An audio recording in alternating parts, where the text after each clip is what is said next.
Naam, yes, warigani mpenzi mtazamaji wa 5 Media, usisahau kusubscribe, kulike pamoja na kucomment kwenye mitandao yetu mbalimbali ya kijamii. Naam, story kubwa zaidi ambayo inaendelea kwenye mitandao mbalimbali ya kijamii ni kuhusiana aliyekuwa kocha wa Dar es Salaam Young Africans. Kumekuwa na skendo mbalimbali kwenye mitandao mbalimbali ya kijamii, hili na lile yakiweza kuzungumzwa. Sasa unaambiwa kwamba majira sasa hivi tayari uongozi wa klabu ya soka ya wananchi Dar es Salaam Young Africans kupitia kwa taarifa kwa umma Oktoba 18 mwaka 2025 masaa ya saa 3 kamili usiku wameweza kutoa barua ambayo inasomeka: uongozi wa Young Africans Sport Club unapenda kwa taarifu umma kuwa umevunja mkataba na kocha mkuu wa kikosi cha kwanza Romain Folz.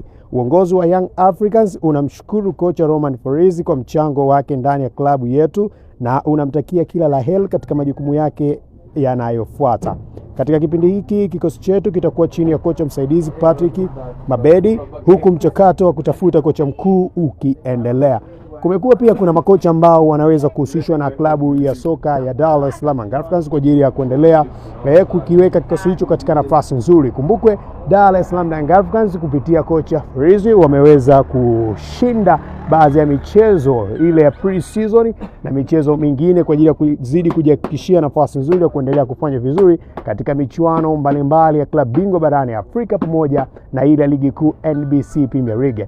Mashaka yake yaliweza kuonekana tu katika mechi ile ambayo ilichezeka kule Mbeya, ambapo mashabiki wa klabu ya soka ya Dar es Salaam Young Africans kwa wingi walikuwa wakiendelea kumuimba Folz ya kwamba hawamtaki, na uongozi wa Dar es Salaam Young Africans hawakuweza kutoa sababu yoyote ya watu ambao walikuwa kiimba hivyo, na mwishowe siku ya leo Oktoba 18 wameweza kufikia mwafaka wa taarifa hiyo nzito ambayo imetoka taarifa hiyo kwa umma. Nini maoni yako mpenzi mtazamaji wa chetu hii ya YouTube ya 5 Media? Dondosha comment yako nasi tutakuwa tukipita nazo kupitia post mbalimbali ambazo tutakuwa tukidondosha kupitia yetu hii ya 5 Media.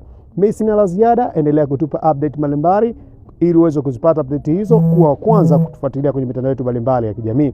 Na huku kabla sijamaliza, taarifa nyingine zaidi kubwa zaidi kwenye michezo inasemekana kwamba klabu ya soka ya Simba Sports Club tayari wameshajiweka sawia kwa ajili ya kucheza mchezo wao wa kesho ambao utapigwa kule katika nchi ile ya Malawi. Hata hivyo, pamoja na mambo mengine katika kikosi chao, leo mazoezi ya mwisho katika kujiandaa na mchezo huo, kocha msaidizi wa timu hiyo Suleiman Matola ameweza kuhakikishia wana Simba ya kwamba mchezo utakuwa mzuri na ushindi utapatikana. Kumbukwe klabu ya soka ya Simba Sport Club wameendelea kufanya vizuri katika michuano mbalimbali barani Afrika. Basi tusitegemee kuona kesho wakiendelea kupeperusha bendera vizuri ya Tanzania. Bye, sina la ziada mpaka wakati mwingine. Bye.